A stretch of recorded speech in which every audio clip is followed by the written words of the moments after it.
The tradition of knowledge of the Yuga system is, of course, the duration of the Yugas and of the Yuga cycle in general. That duration is sort of a strange figure when you first look at it, but it is precisely 6,048 years. As we continue, we'll see exactly why that number emerges as the key to the entire mystery of cyclic time. We also learn that the Yugas appear in sets of 10, and that 10 Yugas was called the Mahakalpa.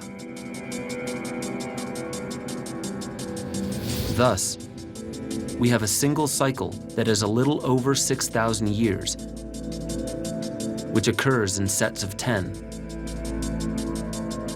giving us a roughly 60,000 year cycle overall. The first Yuga is referred to as both the Satya or the Krita Yuga. Krita in Sanskrit means the age of consciousness and accomplishment. The Greeks called this the Golden Age. With the metallic association of the ages, we enter a kind of sense of the alchemy of time. The second age is the age of ritual. It's the Treta Yuga. In terms of its metallic value, it is silver, and it is in the age that urbanization began. The Treta is called the age of the three fires. The fire was the fire and smoke that emerges from the beginning of dense human settlement and the beginning of technology. The other fires are the fires of ceremony and the fires of the individual death and cremation. As the population moved and densified, new methods of burial began to emerge that did not occupy the former time phases. This is the age when we see the beginning of cremation. The third age is called the Dvapara, and it means the age of doubt. Its metal is bronze or copper. This is the beginning of a sensing of the limited duration of the whole cyclic process of the emergence of the final and perfected human form. The last is the age of Kali. This is the age in which there is a mixing of the blood of all races. The last age of Kali is a concluding age in a cycle of 60,480 years. This is, of course, the Iron Age, and Kali is the agent of conflict and destruction. The Kali Yuga is 1 times 6,048 years. The Dvapara Yuga is 2 times 6,048 years, which is 12,096 years. The Treta Yuga is 3 times 6,048 years, or 18,192 years. Then the Golden Age is 24,192 years. The setting of our number system as cycles of 10 is an application to an understanding of the Yuga cycle. There were other cultures, like Babylon, that had a system based on 6 and 60. But the one that has sustained itself through to the end of the Kali Yuga is the system of 10. We must look at numbers in terms of each number being a fraction of an original unity. Each number then becomes a unit. It is an arithmetic progression with the increase each time of one unit, like a partitioning of an overall, all-containing unity. Then we get to the end of the cycle of the partitioning or division of unity. This is the basic container of its largest scale of time. It is very interesting that 10 is a negation of number, because anything times 0 multiplied with 0 is 0. 10 is a signal of a completion and conclusion and the end of a cycle of creation. This number series reiterates the basic pattern of time, and it is especially applicable to the human being who signifies his belonging to this system of time. Through 5 fingers, 5 toes, and 5 appendages, 2 arms, 2 legs, and the head. The number 7 is the principal and primary unit that expresses itself through the Yuga system. The name of the number 7 contains the word even. This nomenclature is based on the fact that 1 times 2 times 3 times 4 times 5 times 6 times 7 equals 5,040. We have 7 bringing forth a number that is exactly equal to the radius of the Earth and the radius of the Moon. Then if you continue, we find that 7 times 8 times 9 times 10 also equals 5,040. So 7 is the breakoff point that establishes an even summation, and that summation is inherent in the number 10. These equations are expressed by the balance point of 7. All of it is a reference to the nature of time. Our number system is based on the entire yuga structure of time. Also, 7 in French is sept, and it is the same root sound that we have in such words as serpent and Seth, the Egyptian god of destruction. It is a homonym of Set, which means knowledge and light. Set is also the planet Saturn. In ancient times, Saturn was also referred to as the 7th planet and the 2nd sun. It could be that there once was a habitation on a planet closer to Saturn, whose energy was creative in terms of the processes of life, in the same way that the sun is to our earthly location. Indeed, NASA has reported finding complex organic and carbon-based molecules on the surface of Titan, one of Saturn's moons, including mass quantities of methane, ethane, and vinyl cyanide, which planetary scientists theorize is similar to Earth's primordial atmosphere. Set, in the Egyptian myth, is the villain character who brings an end to the life of Osiris. The name Osiris is very closely associated with the spelling of Sirius. Osiris is the mythic configuration representing the human species.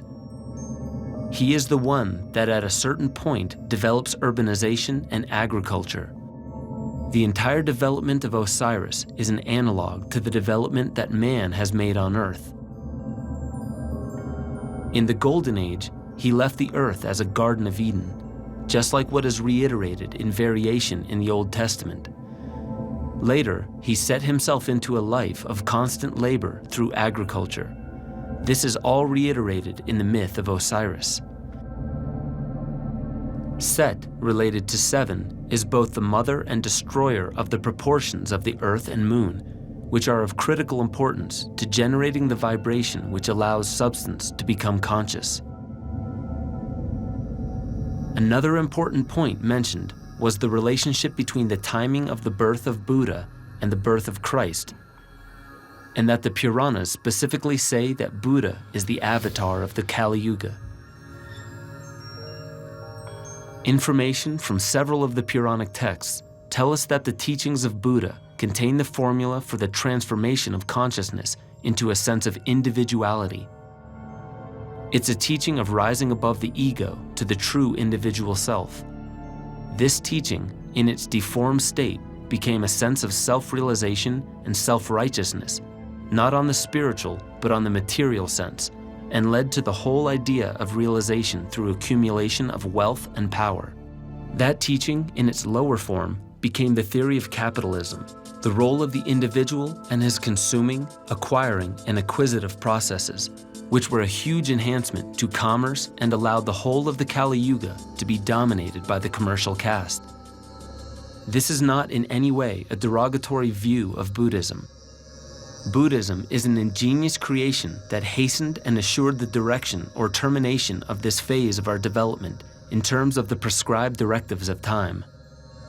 Buddha was actually fulfilling the harmonics of the duration of the Kali Yuga. The remarkable aspect of his teachings is that it brings about the destructive attitudes that lead to the destruction of the earth, through our almost insane obsession with consumption.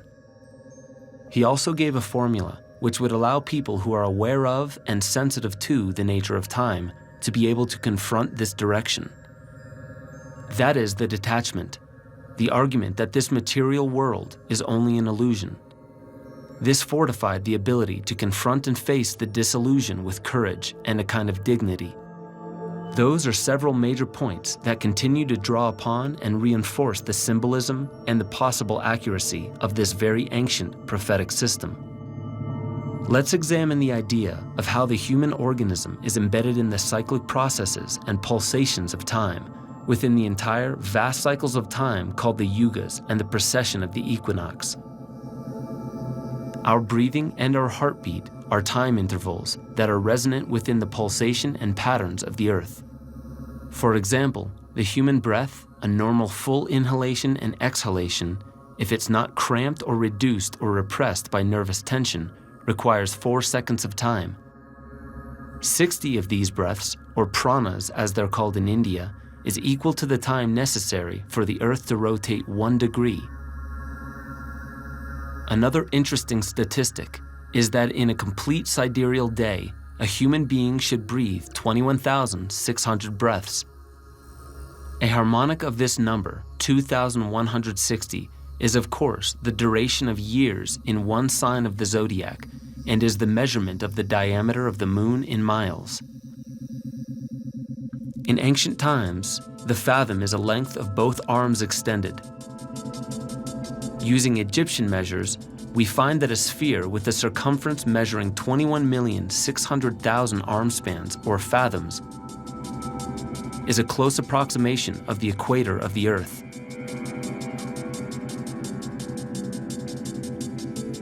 The Earth's polar ice cap, which comes down to the 74th or 75th latitude, is frozen ice. And this, in proportion to the globe, equals the proportion of what the Egyptians called the skull cap, which encloses the cerebral cortex. This is the part of the brain that has undergone tremendous neurological changes during the Kali Yuga, especially in response to the great drought that began at the beginning of the Kali Yuga. Archaeologists have verified the time period we've chosen as the beginning of the Kali Yuga, 3606 BC, is a close approximation to the beginning of the drying that caused the Middle East, the Iranian Plateau, Arabia, and Northern Africa to go into a sudden reduction of rainfall. This drought affected security and a sense of life and induced a fear of hunger. Starvation caused the beginning of refugee populations, people breaking connection with the lands of their birth and moving around, not necessarily nomadically, but searching for places to settle and resettle. In our examination of the human body, moving from the skull cap to the hand and finger, we find this is the key to understanding the entire system of Egyptian measure. And all of these measures are relative to the forms and structures of the Earth. With Egyptian measure, the width of a finger is a digit, 4 digits is a palm, and 7 palms of 4 digits is a royal cubit. A cubit can also be measured from the extended hand to the elbow. Let's look to the crown of the skull, which is a big focus point in terms of the Egyptian view of human evolution. And remember, this skull cap is symbolized by the scarab in Egypt. If you place the palm of the hand at the top of your head, you get the exact measure of the crown of the skull. Its size is 1 palm. Then if you count 3 palms down, or 12 fingers, you get to the jaw, and the whole capacity for speech is contained in that palm. Then you go underneath, and the 4th palm of 4 digits reaches the voice box, which allows for the articulation of language. The conception to the articulation processes of the human being are found in the first 4 palms. This is the genius of Egypt, the way they understood the relationship between man and earth. Schwaller de Lubitz, the great Egyptologist, said that the Egyptians really believed in the anthropocosm, that the measures and proportions of the human body contained the significant dimensions of the entire universe. Let's review some of the astronomical associations with the proportion of 18.618. This is actually a golden mean number, as it is 18 plus 1 over 5. The square of this number, 18.618 times 18.618, is the number of days in an eclipse year, which is 346.62 days. An eclipse year is calculated as the number of days between 2 successive conjunctions of the Sun with the same node of the Moon's orbit. The Moon is positioned and is of the exact size necessary so that at an eclipse, it completely covers the Sun, which is 93 million miles away. The Sun is approximately 400 times larger than the Moon. The moon is nearly 1/400th the distance between the Earth and the sun. Because of this amazing coincidence, the moon perfectly covers the sun in a total eclipse. In addition to the eclipse year, 18.618 times 19.618 equals 365.25, which is exactly the solar year. 18.618 times 20.618 is 383.89 days, which is the exact duration of 13 lunar cycles of 29.5 days each. The more you allow yourself to examine the geometry of time and space, the more the ideas that this process which we are in is based on chance or probability, and those whole concepts which dominate the Darwinian idea of evolution become completely absurd. It's either childish notions or it's fabricated, in other words, intentional disinformation. The total human body's height contains approximately 7 heads in total. Women are almost exactly 7 heads in height, while men tend to be 7.5 heads in height. But with careful measurement, as far as the height of an average woman, you will find that it is not just 7, but it is 7.142 heads. It's not a whole number, it's an irrational number, a continuous decimal into infinity. Not only is the human body using 7 heads to describe its height, it also has 7 meridian points running up and down the human body as the subtle centers of energy that emanate from the 7 chakras. To the left and to the right are the energies that from the meridians extend and emanate into the field that surrounds the body, which the Egyptians called the Ka. We are this 14th part of 1,000. What 1,000 represents in Indian thought is 3 levels of existence. We saw 10 as the number of the divisions that unity makes to create the harmonics in the vibratory world, which leads to all these harmonics within the formal world. 7 and 14 are the number of fields that are generated back into the vibratory environment. We can begin to see the entire process of embodiment by understanding its resonance with certain configurations of time. This is the process in which the energy goes from an energetic state into an embodied or substantiated state, and then back again. It is sustained physiologically with the constant composing and decomposing of tissue. It is a process that causes an emanation, and that decomposed substance emanates itself resonantly back into a field. Life and embodiment is moving from a wave situation to a particle structure, as they have found in quantum theory. From particle to wave, and from wave into particle. This is the succession of matter from waveform to form, and back again.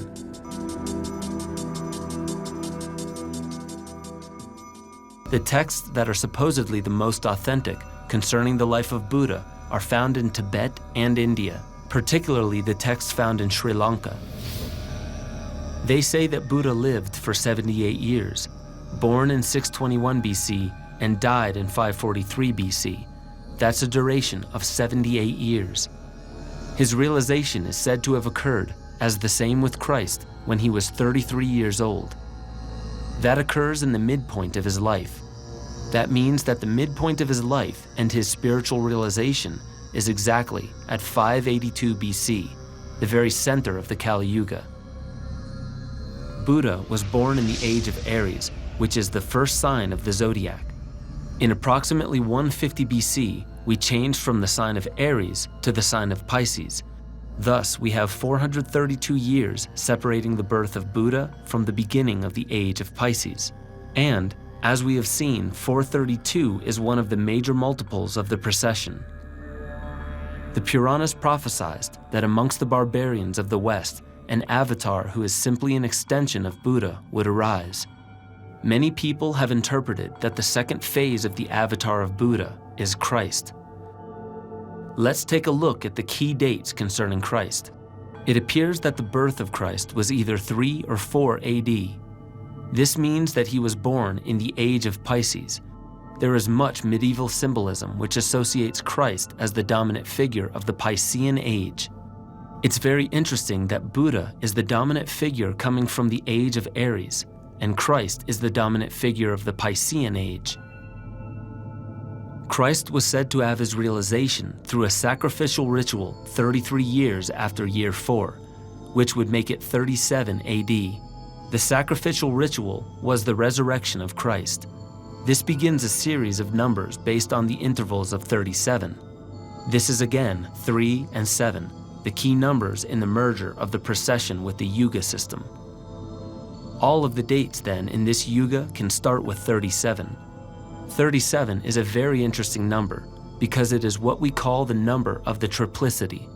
Every time you multiply a 3 or a multiple of 3 times 37, you get a triple number. 3 times 37 is 111. 6 times 37 is 222. This triplicity continues all the way through the number 999, which is 37 times 27. Additionally, we can follow this succession of 37 up to the date of the end of the Kali Yuga, which is 37 times 66, or 2,442. It's one of the more interesting explorations of the symbolic nature of our history to go through the multiples of 37. One of the most prominent and most interesting will be the appearance of the United States and the origins of that country. 1776 is a multiple of 37 times 48, which is the number of states in the first completed union of the United States. It is also the birthday of the politically active and historically formative secret society known as the Illuminati. The Illuminati was started by a Jesuit priest named Adam Weishaupt.